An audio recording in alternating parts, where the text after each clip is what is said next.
संतन के संग लाग रे तेरी अच्छी बनेगी। संतन के संग लाग रे तेरी अच्छी बनेगी। संतन के संग लाग रे तेरी अच्छी बनेगी। संतन के संग लाग रे तेरी अच्छी बनेगी। अखंड मंथन के सभी दर्शकों को नमस्कार। मैं हूं शेखर त्रिपाठी और आप देख रहे हैं हमारा चैनल अखंड मंथन। आप सभी भागवत भक्तों को हमारा हृदय से प्रणाम स्वीकार करें। पितृपक्ष आरंभ हो गया है और आपके हमारे सभी के पूर्वज धरती पर पधार चुके हैं, ये देखने के लिए कि क्या उनकी संतानें सकुशल मंगल तो हैं। वो ये देखने आए हैं कि जिन संतानों की देखभाल एवं पालन पोषण के लिए उन्होंने अपना पूरा जीवन व्यतीत कर दिया, क्या वो उन्हें याद भी करते हैं? क्या वो धर्म के मार्ग पर चल रहे हैं? कहीं वे अधर्मी तो नहीं बन गए हैं? और इसी के साथ साथ जिनकी संतानें धर्म पथ पर, कर्तव्य पथ पर आगे बढ़ रही हैं, उन्हें अपने पितृ देवताओं का आशीर्वाद प्राप्त होता है।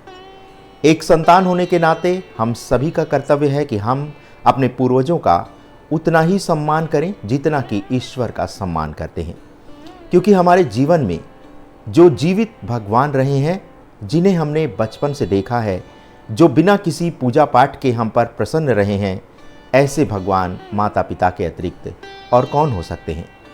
भगवान श्री गणेश तो माता पिता को धरती और आकाश का प्रतीक मानते हैं और वे इन्हीं माता पिता की परिक्रमा करके रिद्धि सिद्धि के दाता हो गए। क्या अभी आपको ये बताने की आवश्यकता है कि भगवान कहाँ विराजित हैं, किसी मंदिर में या फिर आपके घर में? तो आज से इन्हीं भगवत स्वरूप माता पिता के सम्मान में अखंड मंथन परिवार भागवत कथा का आरंभ कर रहा है। आज के हमारे कथाव्यास हैं श्री रामानुज संप्रदाय के शंकराचार्य एवं भागवत मनीषी डॉक्टर राघवाचार्य जी महाराज, जिनसे हमारा संपर्क तब से है जब वो अध्ययन कर रहे थे और उनकी पहली श्री राम कथा सुनने और उसे प्रसारित करने का सौभाग्य हमें तब प्राप्त हुआ। तब जी न्यूज़ के मंथन कार्यक्रम में पहली बार उनका कथा का प्रसारण हुआ था। आज डॉक्टर राघवाचार्य भागवत कथा के ऐसे मर्मज्ञ हैं जिनकी तुलना आज के कथा मनीषियों में किसी से भी नहीं की जा सकती। एक तपस्वी सा जीवन, सरल एवं शहद जैसा मधुर स्वभाव और ओजस्वी वाणी से युक्त डॉक्टर राघवाचार्य की वाचन शैली सहज ही श्रोताओं और दर्शकों का ध्यान आकर्षित करती है। तो आज भागवत मनीषी डॉक्टर राघवाचार्य जी की कथा का शुभारंभ हम करने जा रहे हैं और प्रत्येक दिन हम आधे घंटे के एपिसोड प्रसारित करेंगे। जैसा कि आप जानते हैं कि श्रीमद् भागवत कथा में 12 स्कंद हैं और प्रत्येक स्कंद के अनुसार ही हम कथा का प्रसारण करेंगे। जिस कथा का श्रवण आज आप करने जा रहे हैं, उसका आयोजन श्रीनाथ द्वारा में किया गया था और पहली बार श्रीनाथ द्वारा में हमें कथा कवर करने का अवसर प्राप्त हुआ था। तो कथा आरंभ से पूर्व डॉक्टर राघवाचार्य का जीवन परिचय आपको देते चलें, ताकि आपको ये ज्ञात हो कि जिस सुखदेव समान मनीषी से आप कथा का श्रवण कर रहे हैं, उन्हें यहाँ तक पहुँचने में कितना जप तप और परिश्रम का सहारा लेना पड़ा। तो चलिए हमारे साथ श्रीमद् भागवत कथा की इस अनुपम यात्रा पर। संतन के संग लाग रे तेरी अच्छी बनेगी। संतन के संग लाग रे तेरी अच्छी बनेगी। संतन के संग लाग रे तेरी अच्छी बनेगी। संतन के संग लाग रे तेरी अच्छी बनेगी। अच्छी बनेगी तेरी बिगड़ी बनेगी। अच्छी बनेगी तेरी बिगड़ी बनेगी। राम चरण में लागी। सुनिए श्री स्वामी राघवाचार्य जी से भागवत कथा। भागवत कथा सुनते ही दूर होगी सांसारिक व्यथा। न किसी का किस्सा न अपनी कहानी, वो सुनाते हैं श्री व्यास जी की लिखी वाणी।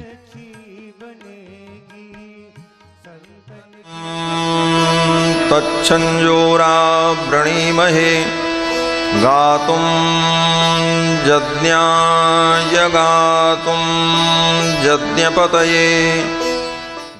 द्रविड़ देश की भक्ति धारा के रामानुज संप्रदाय के शंकराचार्य श्री स्वामी डॉक्टर राघवाचार्य जी महाराज कथा व्यास परंपरा के युवा कर्णधार हैं। डॉक्टर राघवाचार्य की गिनती आज भागवत कथा मनीषियों की शुक श्रेणी में की जाती है। शुक श्रेणी का मतलब है कि तोते की तरह कथा सुनाना। भागवत कथा वक्ताओं के जो लक्षण बताए गए हैं उसमें से एक ये भी है कि कथा वक्ता कथा उसी तरह सुनाए जैसे कि तोता सुनाता है।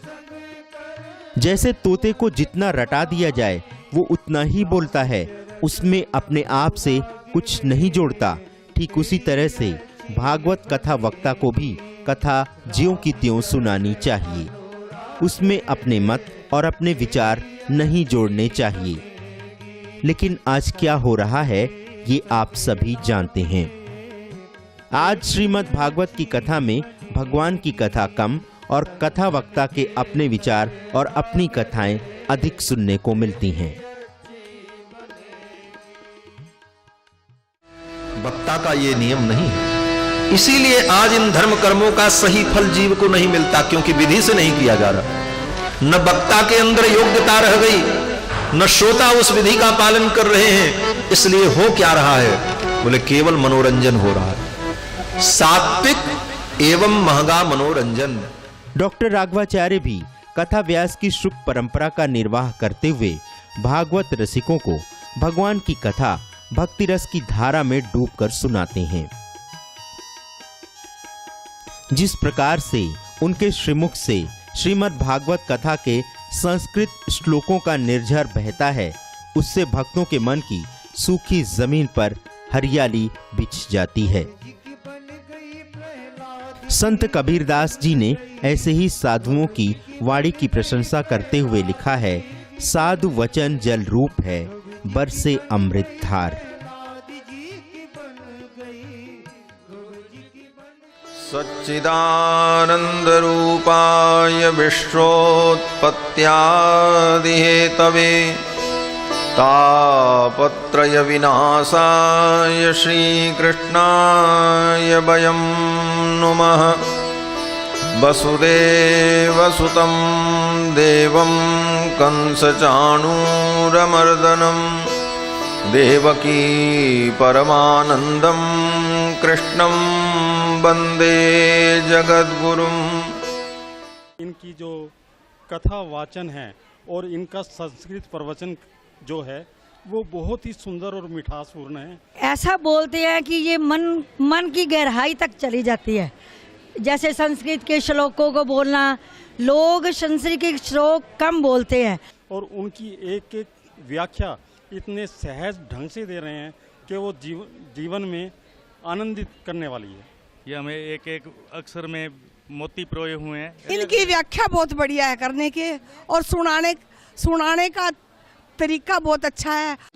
गोपाल राधा कृष्ण गोविंद गोविंद, जय गोपाल राधा कृष्ण गोविंद गोविंद। भगवान श्री राम की अयोध्या नगरी में सरयू पारीण ब्राह्मण कुल में जन्मे डॉक्टर राघवाचार्य की गणना युवा भागवत मनीषियों की उस श्रेणी में होती है जिस कथा परंपरा का निर्वाह महर्षि शुकदेव ने किया था। वो अयोध्या के कोशले सदन के पीठाधीश्वर श्री स्वामी वासुदेवाचार्य जी विद्याभास्कर के कृपा पात्र शिष्य हैं। बाबा भोलेनाथ की नगरी काशी के संपूर्णानंद विश्वविद्यालय से व्याकरणाचार्य और वेदांताचार्य की परीक्षा प्रथम श्रेणी में उत्तीर्ण करने वाले डॉक्टर राघवाचार्य जी महाराज को तत्कालीन राज्यपाल ने स्वर्ण पदक से सम्मानित किया था। इसके बाद आप पर श्री पंडित विंध्येश्वरी प्रसाद शुक्ल जी की कृपा हुई और आपने उन्हीं के मार्गदर्शन में पीएचडी की उपाधि हासिल की। दर्शन शास्त्र में पीएचडी की उपाधि से सम्मानित होने वाले डॉक्टर राघवाचार्य जी वर्तमान समय में अयोध्या के श्रीमठ धाम में विराजमान होकर सनातन धर्म का प्रचार प्रसार कर रहे हैं। श्रीमद् भागवत कथा, श्री रामचरितमानस और वाल्मीकि रामायण की कथा सुनाने के लिए डॉक्टर राघवाचार्य जी पूरे देश में प्रसिद्ध हैं। डॉक्टर राघवाचार्य जी का जीवन बहुत सरल है और यही सरलता उनकी भागवत कथा में भी दिखाई पड़ती है। तभी तो जो भी उनकी कथा एक बार सुन लेता है, उसका मन बार बार भागवत कथा का रसपान करने को करता है। नासे रोग हरे सब पीरा, जपत निरंतर हनुमत वीरा। संकट से हनुमान छुड़ावे, मन क्रम वचन ज्ञान जोला। भागवत कथा के रसिक जब श्री स्वामी डॉक्टर राघवाचार्य जी जैसे संतों से मिलते हैं तो उन्हें लगता है जैसे वे तीर्थ यात्रा कर रहे हों।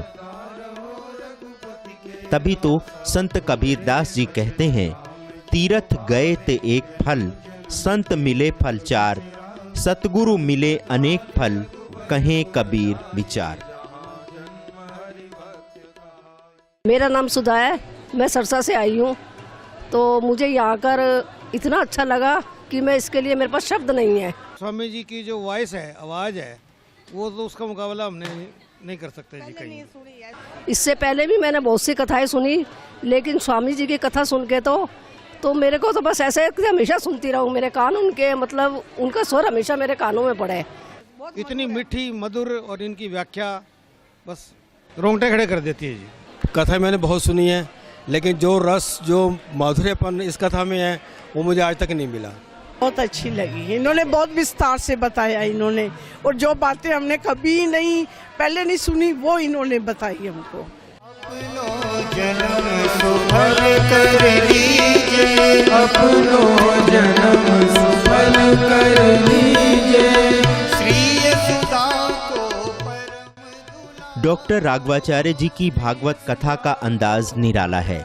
वो कथा सुनाते समय अपनी ओर से कुछ नहीं जोड़ते, बल्कि भागवत कथा वाचन की उस परंपरा का पालन करते हैं जिसमें कथा वक्ता सिर्फ वही बोलता है जो भागवत महापुराण में लिखा है।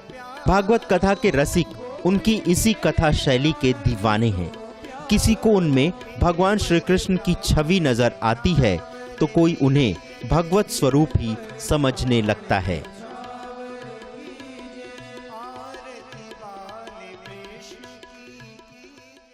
स्वामी जी को हमने पहली बार देखा है और इनको देखकर हमें तो इनमें कृष्ण कन्हैया का स्वरूप नजर आ रहा है।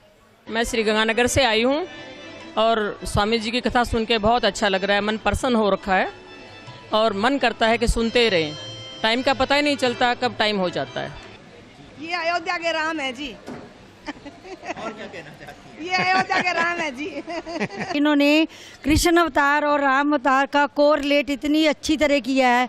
पहले हमको ये नहीं पता था, अभी राम अवतार में जो पॉजिटिव है और उसके जो नेगेटिव है वो कृष्ण अवतार में, ये पहली बार हमारे को ये सुनने में आया। अभी उन्होंने ये सारा कुछ बताया, ये सुनकर हमको बहुत ज़्यादा अच्छा लगा। पूतना के बारे में इन्होंने बताया, सारा पहला उनका पिछला, ये इतना विस्तार से हमने आगे कभी नहीं सुना। इसमें इतना आकर्षण लग रहा है क्योंकि ये जो मतलब वो एक एक शब्द ऐसे समझाते हैं कि जिससे सुनकर हम आत्मविभोर हो जाते हैं। डिफरेंस ये लगता है कि ये समझा के बहुत बताते हैं। जो संस्कृत में बोलते हैं उसको अच्छे से समझा के बताते हैं तो हमें बहुत अच्छा लगता है, समझ में भी आ रहा है सारा। तो हम उस पर मनन करने की भी कोशिश करेंगे। और स्वामी जी का बहुत बहुत धन्यवाद जो इन्होंने इतना अच्छा प्रचार किया, इतना अच्छे से हमें समझाया। इसका हम हमेशा सदा उनके आभारी रहेंगे।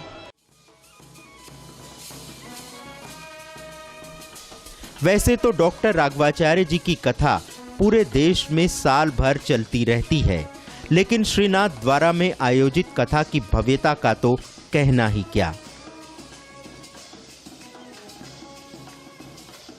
श्रीनाथ द्वारा में जब भागवत कथा के उपलक्ष्य में कलश यात्रा निकाली गई तो पूरा शहर ही उमड़ पड़ा डॉक्टर राघवाचार्य जी की एक झलक पाने के लिए।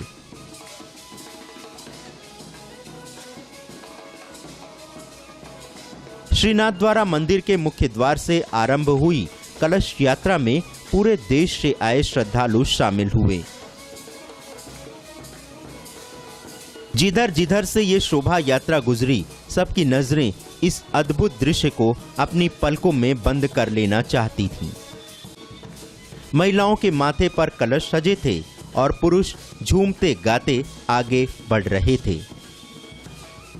मेरे को स्वामी जी की कथा बहुत अच्छी लगी, बहुत समझ आ रही है। मेरे को आगे कथा सुनती हूँ तो नींद आ जाती थी। अब मैं कोशिश करती हूँ कि स्वामी जी को जरूर बात से बात सुनूं। अभी जल्दी जाती हूँ, जाने की भी कोशिश ऐसे करती हूँ भी एक एक अक्षर सुनूं। हमें स्वामी जी की कथा वाकई में बहुत मस्त लगी है। मैं यहाँ का ही लोकल हूँ, राजसौंड नाथद्वारा से। हमने यहाँ पर कम से कम 5 से 6 कथा करी है अभी तक, पर इस कथा में जो आनंद आया शायद किसी कथा में नहीं आया। इनकी हमें सब बात समझ आई है, इन्होंने बहुत अच्छे ढंग से हमें समझाया है। क्योंकि सभी आते हैं केवल एक रटी रटी बात कहते हैं, पर इन्होंने एक शुद्ध श्लोक के हिसाब से, संस्कृत के हिसाब से जो एक भागवत का सार बताया, वो हमें बहुत ही अच्छा लगा है। आगे भी इनकी कथा सुनने का मौका मिला तो जरूर, कहीं मिला तो जरूर जाएंगे जी।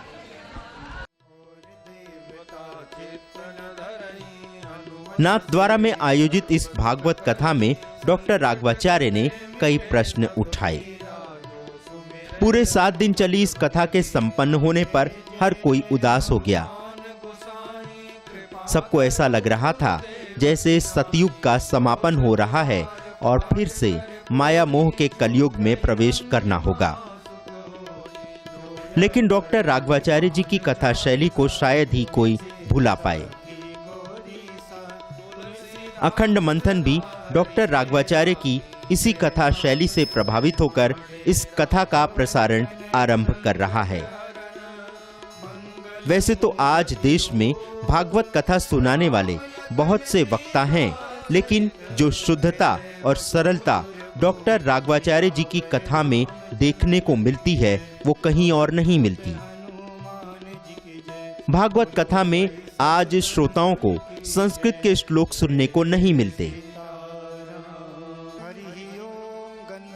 लेकिन डॉक्टर राघवाचार्य जी की भागवत कथा में कथा और श्लोक का ऐसा अद्भुत संगम होता है कि सुनने वाले बस सुनते ही रह जाते हैं। श्लोक और कथा का ऐसा तालमेल कहीं देखने को नहीं मिलता। संत कबीरदास जी ने ऐसे ही साधु संतों की महिमा का वर्णन कुछ इस तरह किया है। जापल दर्शन साधु का, तापल की बलिहारी, राम नाम रसना बसे, लीजे जन्म सुधारी। तो मतलब ये अब मेरा यहाँ जाने से जी नहीं करता, और ये स्वामी जी की कृपा ही है कि मैं 2 दिन पहले बहुत तकलीफ थी मेरे, लेकिन उनकी कृपा से मैं बिल्कुल ठीक हो गई। अब है ना, मतलब लगता ही नहीं कि मैं बीमार हूँ, और है ना, मुझे बहुत अच्छा लगा।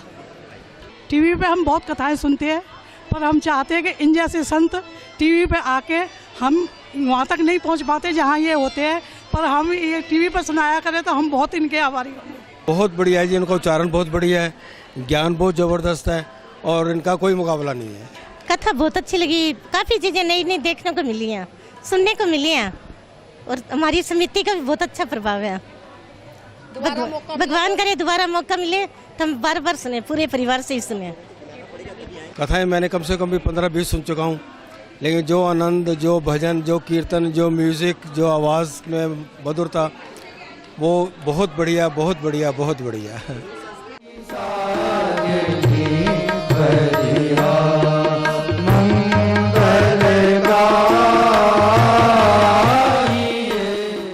डॉक्टर राघवाचार्य जी की कथा में संगीत का जो प्रयोग किया जाता है वो शास्त्रीय और पारंपरिक है। भागवत कथा को संगीत से सजाने वाले उनके शिष्य कलाकारों की प्रतिभा देखकर भी आप दंग रह जाएंगे। डॉक्टर राघवाचार्य जी की कथा में सुर ताल का ऐसा संगम होता है जिसे देखकर सुरधाम की संगीत बैठकों की कल्पना साकार हो उठती है। हमारे श्री अवध में रामनवमी के समय में जब राम जी का जन्मोत्सव होता है तो इसी बधाई के पद से ही बधाई गायन प्रारंभ होता है। ये बड़ी पुरानी परंपरा है, 100-200 वर्ष की नहीं महाराज, हजारों वर्ष की परंपरा है।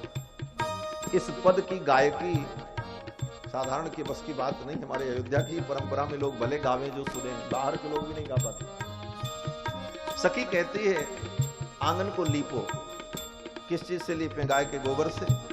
सखी कहती नहीं, घिस चारु चंदन, मले आगिर चंदन को घिस करके उससे आंगन को लीपो, और लीप करके सुंदर चौक बनाओ, रंगोली बनाओ। रंगोली किसकी? आटा की नहीं, बोले सुंदर मोतियों की चौक बनाओ, मोतियों की रंगोली बनाओ और सुंदर वंदनवार लगाओ।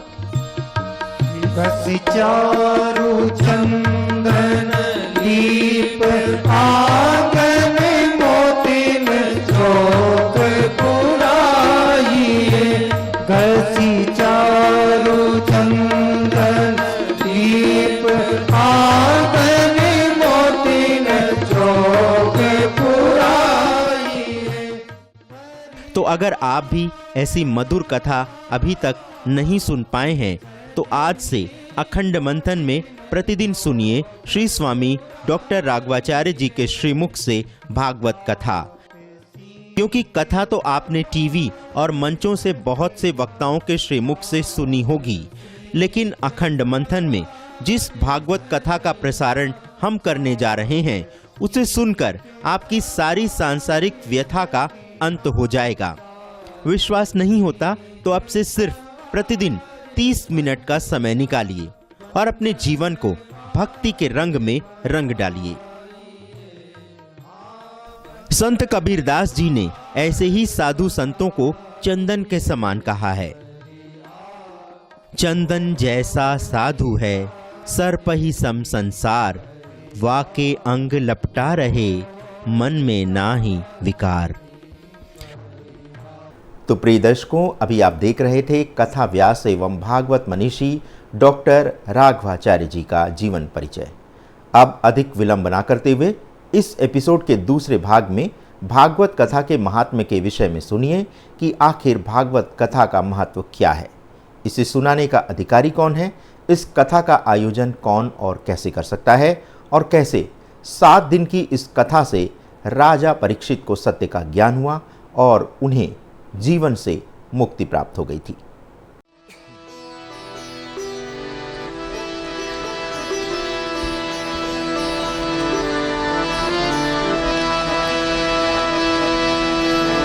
श्री सीतारामचंद्र भगवान की जय, श्री कृष्णचंद्र भगवान की जय, श्री वृंदावन बिहारी लाल की जय, श्री श्रीनाथ जी महाराज की जय, श्री शुकदेव भगवान की जय, श्री वेदव्यास भगवान की जय, श्री श्रीनाथ जी महाराज की जय, श्री शुकदेव भगवान की जय, श्री वेदव्यास भगवान की जय।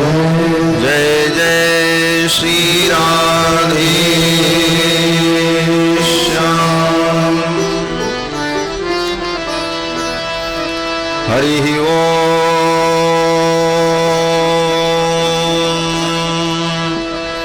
तच्छंजोरा वृणीमहे गातुं यज्ञाय गातुं यज्ञपतये दैवी स्वस्तिरस्तु नः स्वस्तिर्मानुषेभ्यः ऊर्ध्वं जिगातु भेषजम् सन्नो अस्तु द्विपदे सं चतुष्पदे सच्चिदानन्दरूपाय विश्वोत्पत्त्यादिहेतवे तापत्रय विनाशाय श्रीकृष्णाय वयं नुमः। वसुदेवसुतं देवं कंसचाणूरमर्दनं देवकी परमानन्दं कृष्णं वन्दे जगद्गुरुं कृष्णाय वासुदेवाय हरये परमात्मने प्रणतक्लेशनाशाय गोविन्दाय नमो नमः। जन्माद्यस्य यतोऽन्वयादितरतश्चार्थेष्वविघ्नस्वराट् तेने ब्रह्महृदाय आदिकवये मुह्यन्ति यत्सूरयः। तेजो वारिमृदां यथा विनिमयो यत्र त्रिसर्गो मृषा धाम्ना स्वेन सदा निरस्तकुहकं सत्यं परं धीमहि। निगमकल्पतरोर्गलितं फलं शुकमुखादमृतद्रवसंयुतं पिबत भागवतं रसमालयं मुहुरहो रसिका भुवि भावुकाः। यं प्रव्रजन्तमनुपेतमपेतकृत्यं द्वैपायनो विरहकातर आजुहाव पुत्रेति तन्मयतया तरवोऽभिनेदुस्तं सर्वभूतहृदयं मुनिमानतोऽस्मि। व्यासं वसिष्ठनप्तारं शक्तेः पौत्रमकल्मषं पराशरात्मजं वन्दे शुकतातं तपोनिधिं। व्यासाय विष्णुरूपाय व्यासरूपाय विष्णवे नमो वै ब्रह्मनिधये वासिष्ठाय नमो नमः।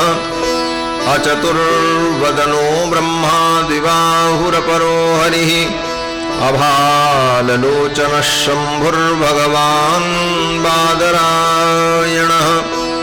यस्य स्मरणमात्रेण जन्मसंसारबन्धनात् विमुच्यते नमस्तस्मै विष्णवे प्रभविष्णवे।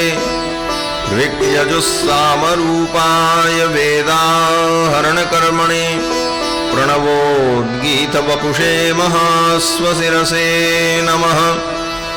लक्ष्मीनाथसमारम्भां नाथयामुनमध्यमाम् अस्मदाचार्यपर्यन्तां वन्दे गुरुपरम्पराम्। शाण्डिल्याह्वयवं शबारिदविधुं श्रीकोसलेशार्चकं विश्वक्सेन यतीन्द्रदेशिकपदद्वन्द्वारविन्दाश्रितं स्वाचार्ये स्वयतौ जगद्गुरुवरे श्रीरामनारायणे नित्यं सक्तमतिं जगद्गुरुवरं श्रीवासुदेवं भजे। अस्मद्गुरुभ्यो नमः। अस्मत्परमगुरुभ्यो नमः। अस्मत्सर्वगुरुभ्यो नमः। श्रीमते श्रीभाष्यकाराय नमः। श्रीपराङ्कुशपरकालयतिवरवरप्रतिवादिभीकरगुरुभ्यो नमः। श्रीजानकीकान्तस्मरणं श्रीराधाकान्तस्मरणं सन्तपूर्वाचार्या सहायाः सन्तपूर्वाचार्या सहायाः। बोलिए श्री सीतारामचंद्र भगवान की। परमाध्यक्ष अनंत कोटि ब्रह्मांड नायक सर्वेश्वरेश्वर पुराण पुरुषोत्तम भगवान श्री कृष्णचंद्र एवं भक्तवत्सल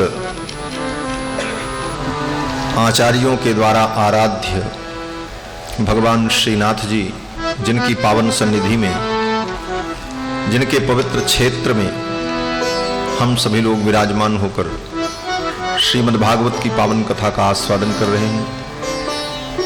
इस श्रीमद् भागवत सप्ताह ज्ञान यज्ञ के यजमान एवं समस्त सहयोगी भक्तगण, धर्मानुरागी सज्जनों, श्रद्धामयी माताओं, भगवान श्री हरि की मंगलमयी कृपा के फलस्वरूप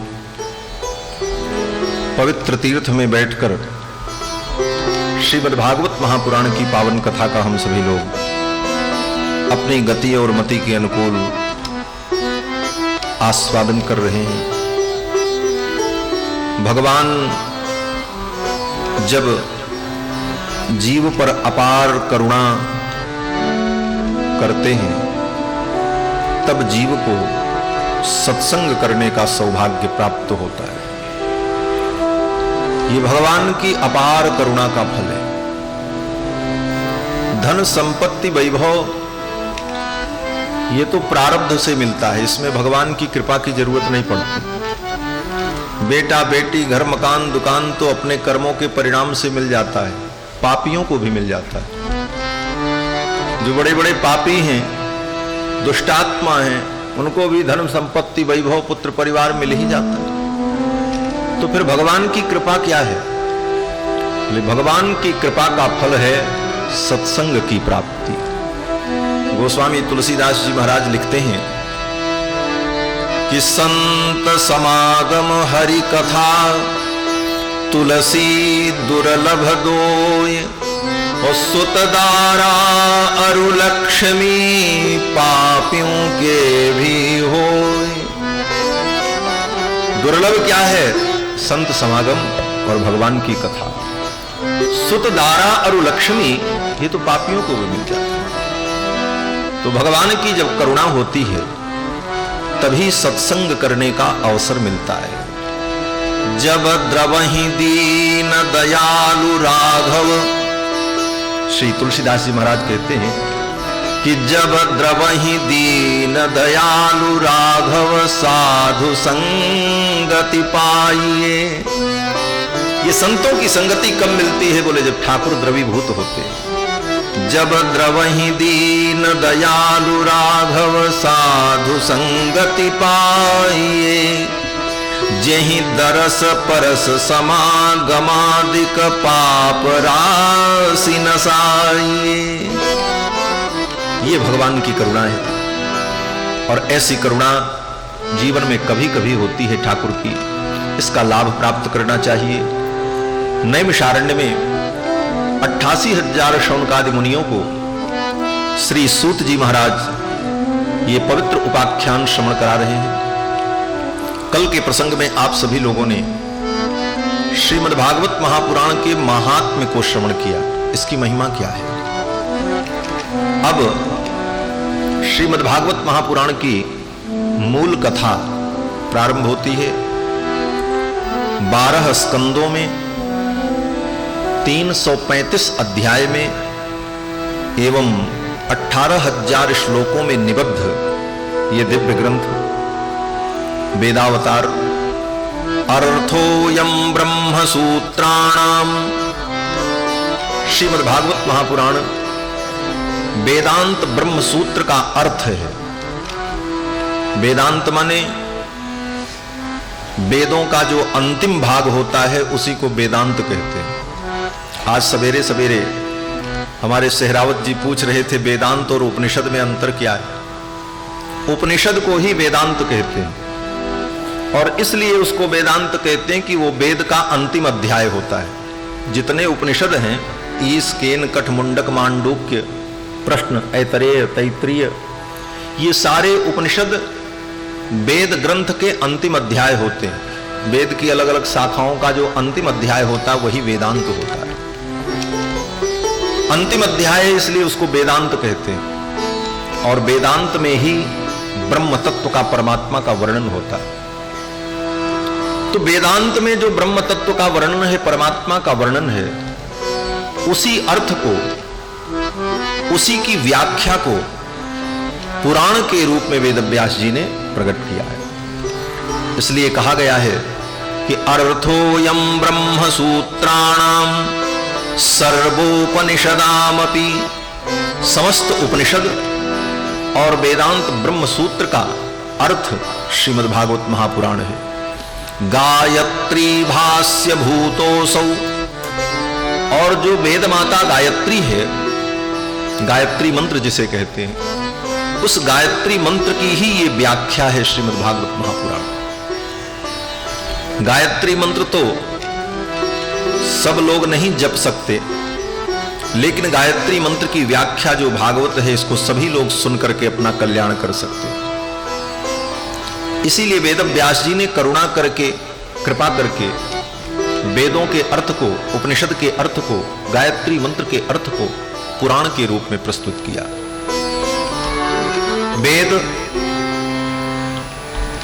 धर्म के मूल हैं, कल्याणप्रद हैं, लेकिन वेद को सब कोई पढ़ नहीं सकता और सब लोग वेद पढ़ने के अधिकारी भी नहीं होते। वेद के पढ़ने में बड़ा कठोर नियम है। वेद कौन पढ़ सकता है? बोले जिसका यज्ञोपवीत संस्कार हो, पहला नियम, और ब्राह्मण क्षत्रिय वैश्य 3 कुल का हो, और पुरुष हो। स्त्री को वेद पढ़ने का निषेध है। और यज्ञोपवीत होने के बाद तीनों काल, प्रातः काल, मध्याह्न काल और सायंकाल, तीनों काल में वो संध्या वंदन करता हो, त्रिकाल संध्या करता हो, उसका आहार शुद्ध हो। इस प्रकार से नियम का पालन करते हुए गुरुकुल में रहकर, गुरु के चरणों में बैठकर वेद का अध्ययन किया जाता है। उसमें भी अध्ययन करते समय अगर गुरु और शिष्य के बीच में से कोई निकल जाए, जैसे आप कथा सुन रहे हैं, हम सुना रहे हैं, बीच से कोई पार हो जाए, होता ही। गुरु शिष्य अध्ययन अध्यापन कर रहे हो, उन दोनों के बीच से अगर कोई निकल जाए तो पाठ बंद हो जाता है, अनध्याय हो जाता है। ये सब नियम है वेद का। वेद की पढ़ाई चल रही हो, उस समय कुत्ता रोने लग जाए, सियार रोने लग जाए, भयंकर वर्षा प्रारंभ हो जाए, तो वेद का पाठ बंद हो जाता है, अनध्याय हो जाता है। इतने सारे नियम पालन करने पड़ते हैं और सभी लोग वेद नहीं पढ़ सकते। गायत्री मंत्र भी केवल पुरुषों के लिए है, उसमें भी ब्राह्मण क्षत्रिय वैश्य 3 वर्णों के लिए। अब आजकल तो कलयुग है, स्त्रियां भी गायत्री मंत्र का जप कर रही हैं, लेकिन बहुत गलत बात है। शास्त्र की दृष्टि से विचार करो, क्योंकि धर्म में न हमारी बुद्धि प्रमाण है, न आपकी बुद्धि प्रमाण है। धर्म में केवल शास्त्र प्रमाण है। शास्त्र जो कहेगा वही धर्म होगा, आप जो सोचोगे वो धर्म नहीं होगा। इसलिए शास्त्र सम्मत आचरण ही धर्म है। और शास्त्र कहता है कि स्त्री को गायत्री का जप नहीं करना चाहिए, तो गायत्री जप रखने का आग्रह मत करो। लेकिन आजकल तो स्त्रियां भी गायत्री जप रही, गलत बात। हमने तो कहां देखा एक जगह कि स्त्रियां जनेऊ भी पहन रही, ये अनर्थ हमारा, ये कलयुग की विडंबना है। गोरखपुर में मैंने देखा, उत्तर प्रदेश की बात बता रहा हूं, किसी भक्त के घर गया था, तो माताजी जलपान लेकर के आई देने के लिए, और झुक करके जब वो जलपान रखने लगी टेबल पर, तो हमने देखा उनके कमर में यज्ञोपवीत। हमने कहा ये क्या? बोले हम तो यज्ञोपवीत पहनते, हमारे गुरुजी ने कहा यज्ञोपवीत पहनो, गायत्री जपो। तो हमने कहा तुम्हारे गुरुजी भी नरक में जाएंगे, तुम भी नरक में जाओगे, कोई नहीं बचा सकता। शास्त्र की विधि के विपरीत कोई गुरु उपदेश करेगा तो वो गुरु भी नरक में जाएगा, कोई नहीं बचा सकता। तस्मात् शास्त्रम प्रमाणम ते, गीता पढ़ो। भगवान अर्जुन से कहते हैं, अर्जुन क्या करना चाहिए क्या नहीं करना चाहिए, इसमें केवल शास्त्र प्रमाण है बस। तस्मात् शास्त्रम प्रमाणम ते कार्याकार्य व्यवस्थितौ, क्या करना है क्या नहीं करना है, इसमें शास्त्र ही प्रमाण है।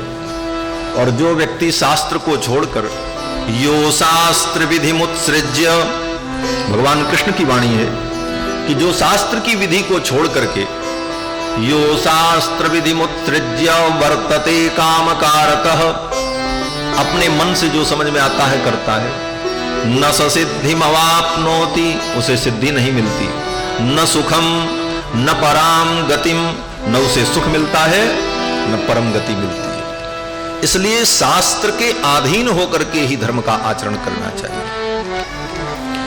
तो वेद में और गायत्री मंत्र में सबका अधिकार नहीं है।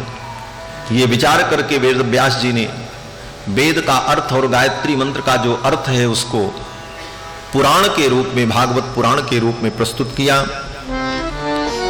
इसलिए इस पुराण को गायत्री मंत्र का भाष्य भी कहते हैं। गायत्री भाष्य भूतोऽसौ ग्रंथोऽष्टादश संगीतः। 18,000 श्लोकों में निबद्ध श्रीमद् भागवत महापुराण साक्षात भगवान का स्वरूप है। सर्वप्रथम प्रथम स्कंद में प्रथम अध्याय के प्रथम श्लोक में श्री वेदव्यास जी महाराज ने सत्य स्वरूप परमात्मा का ध्यान किया है। जन्माद्यस्य यतोऽन्वयादितरतश्चार्थेष्वविद्यस्वराट् तेने ब्रह्म हृदय आदि कवये मुह्यन्ति यत्सूरयः तेजो वारिमृदां यथा विनिमयो यत्र त्रिसर्गो मृषा धाम्ना स्वेन सदा निरस्तकुहकं सत्यं परम धीमहि। ये भागवत जी का प्रथम श्लोक।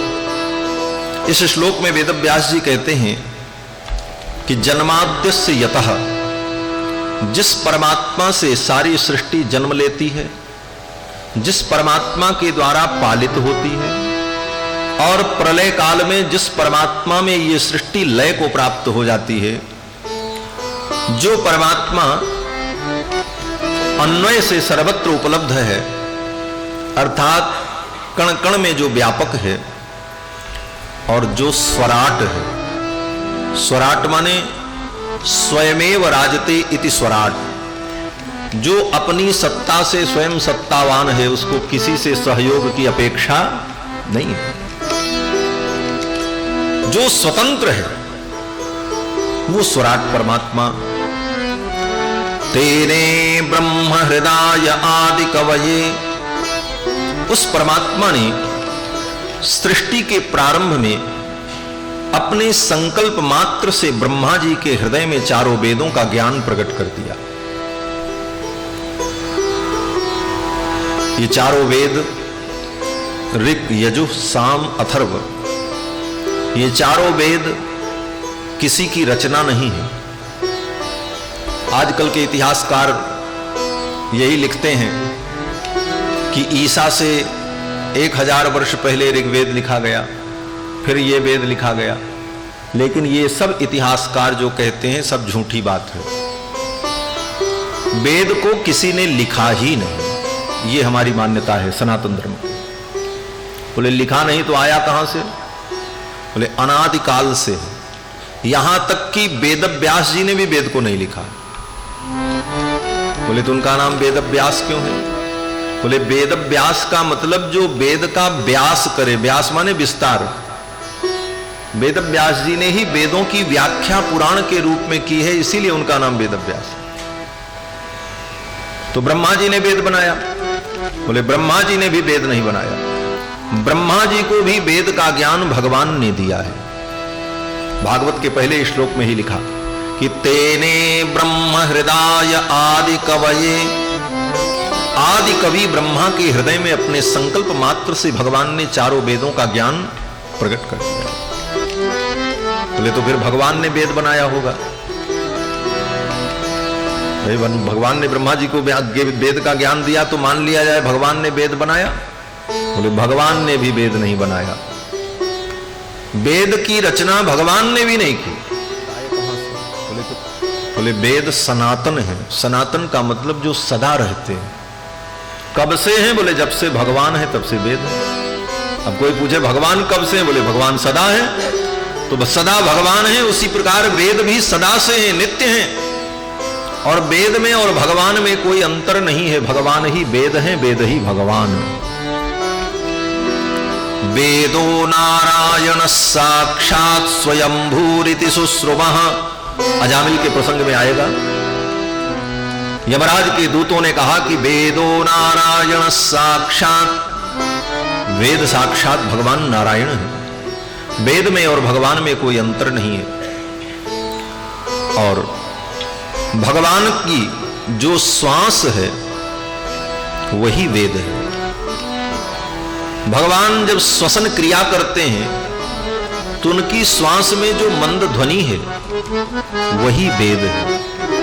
यस्य निश्वसितम वेदाः, भगवान जो सांस लेते हैं तो उनकी सांस में जो वायु का आवागमन होता है उसमें जो स्वर है, जो ध्वनि है, वही चारों वेद है।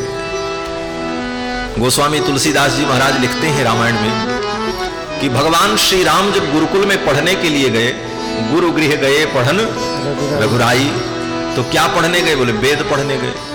बोले इनको क्या वेद पढ़ना है? वेद जिसकी श्वास है वो क्या वेद पढ़े? वो तो सब वेद उसके अंदर ही विद्यमान है। लेकिन ये भगवान की लीला है, इसलिए भगवान पढ़ने जा रहे हैं।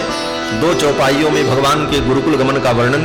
गुरु गृह गए पढ़न रघुराई, गुरु गृह गए पढ़न रघुराई, अल्पकाल विद्या सब आई, अल्पकाल विद्या सब आई, जाकी सहज श्वास श्रुति चारी, जाकी सहज श्वास श्रुति चारी, सो हरि बड़य कोटि भारी, सो हरि बड़य कोटि भारी, गुरु गए पढ़न रघुराई, गुरु गए पढ़न रघुराई। श्री गोस्वामी जी महाराज कहते हैं कि जाकी सहज श्वास श्रुति चारी, चारों वेद जिसके श्वास हैं, सो हरि पढ़, वो भगवान पढ़ने जा रहे हैं।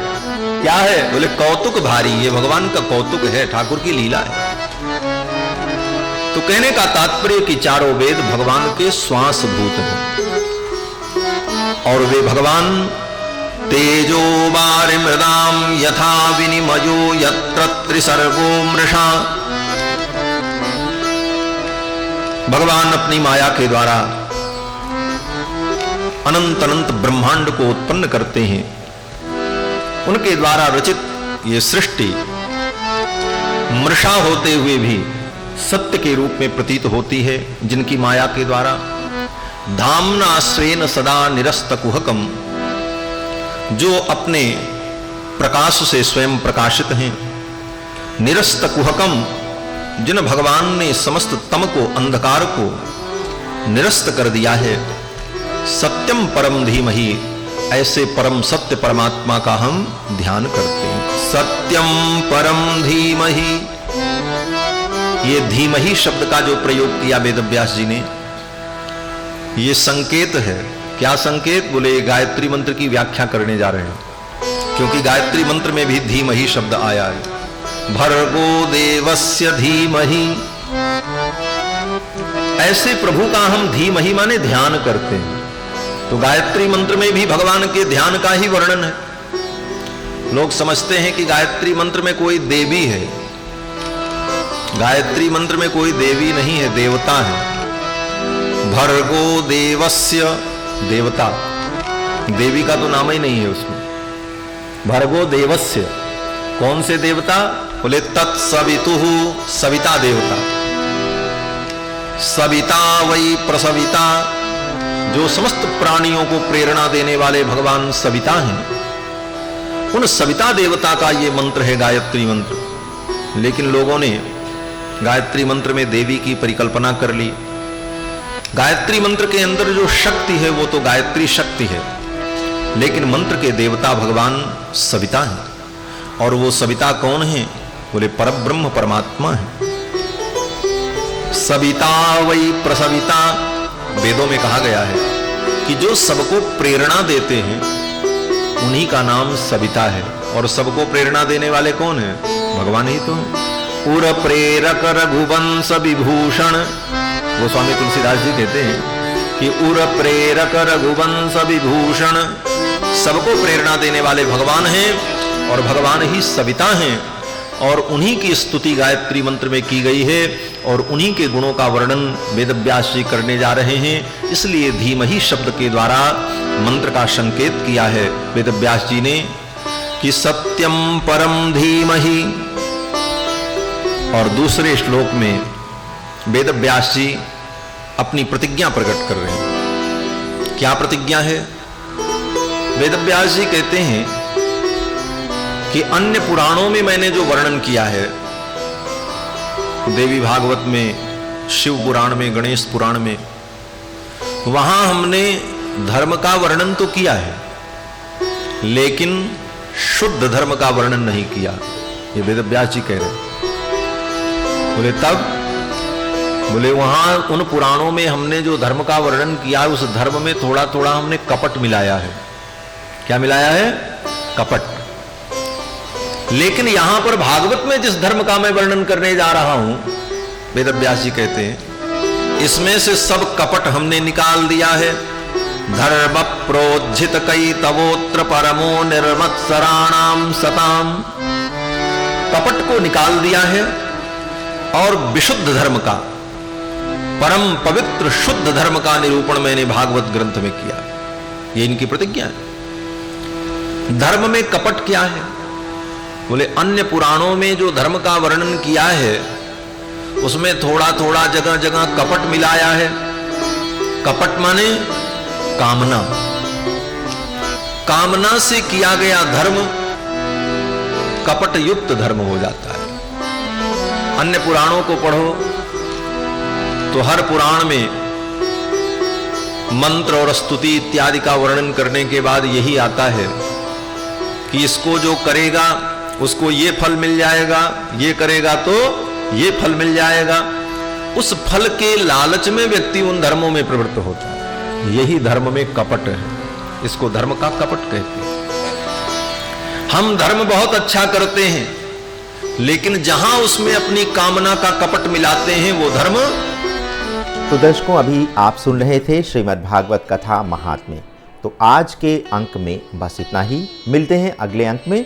तब तक के लिए हमें अनुमति दें। आशा करते हैं कि आज आपका जीवन सकुशल, मंगल और आनंद पूर्वक व्यतीत होगा। धन्यवाद। नमस्कार।